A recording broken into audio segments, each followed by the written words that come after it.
À présent, donc, le rendu. Alors, d'abord, pour le rendu, il va falloir définir la limite de départ et la limite de fin de ma vidéo. Pour ça, encore une fois, je vais utiliser cet outil-là, le curseur jaune de démarrage et le curseur jaune de fin. Alors là, je vais limiter à ce que j'ai fait. C'est un tout petit montage très petit et très rapide qui n'est pas du tout terminé. C'est juste pour vous montrer un petit peu ce que ça donne après en vrai, pouvoir vous poster ce montage très rapide en vrai. Bon, il coupera net, il coupera net en plein milieu après un générique qui n'a ni queue ni tête, mais vous verrez un petit peu voilà, ce que ça donne en grandeur réelle quand ça sera posté sur YouTube.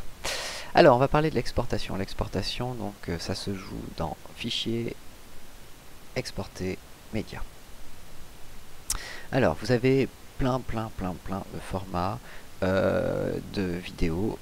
Je vais vous en donner un qui est un format un petit peu standard qui marche pas mal. Ici, je suis sur du Full HD, donc c'est un peu le format pour la Full HD.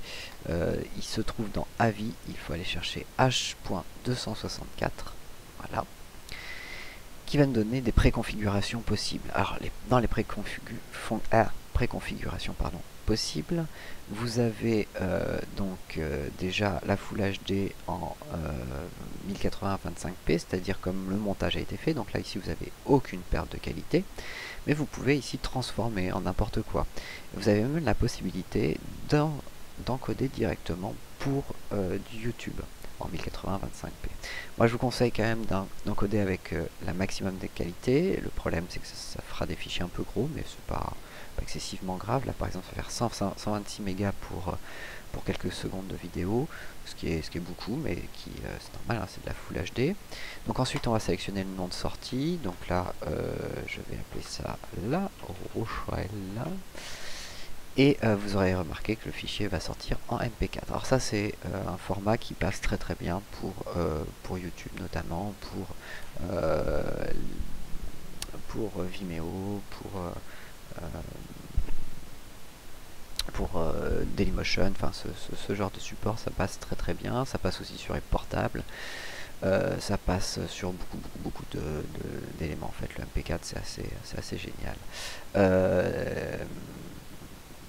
Néanmoins, c'est pas les seuls codecs utilisables, il en existe plein d'autres qui sont tout aussi bien. Moi personnellement, j'utilise vraiment ça depuis quelques temps. Ça me permet d'être assez précis en fait en termes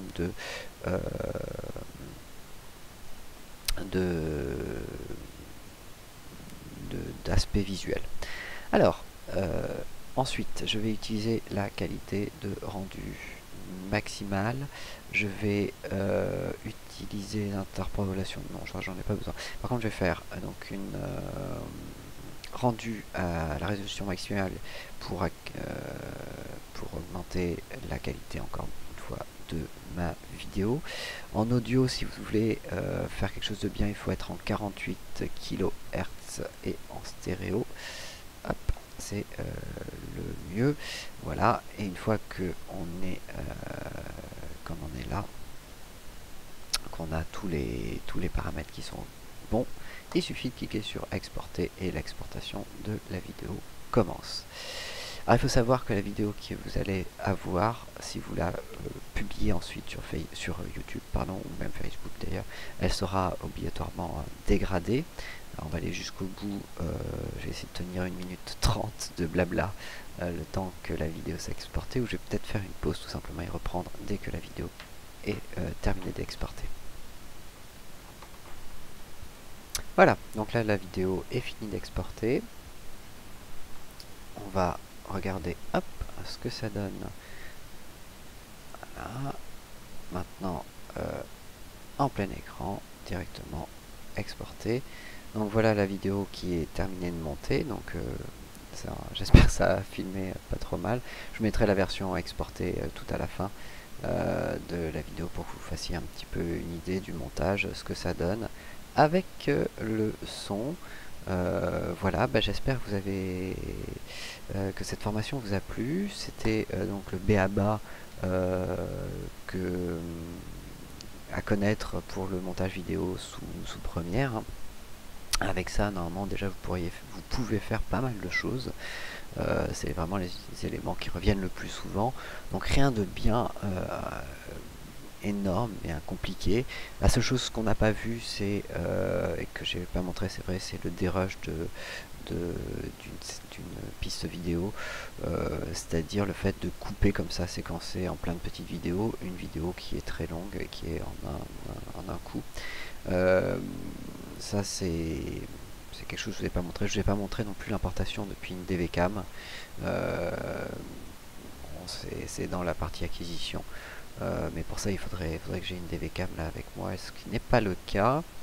Euh, Néanmoins, enfin, vous avez malgré tout, bon ça, si vous avez un appareil photo, vous allez sortir des fichiers de ce goût-là. Pas dans le même format, mais de ce goût-là, avec une GoPro pareil, avec toutes les petites caméras de marché maintenant, c'est à peu près ce format-là qu'on sort. Donc normalement, vous devriez vous en sortir pour faire vos premiers montages. Voilà. Et ben, je vous dis à très bientôt pour une prochaine formation. À plus tard, bye bye.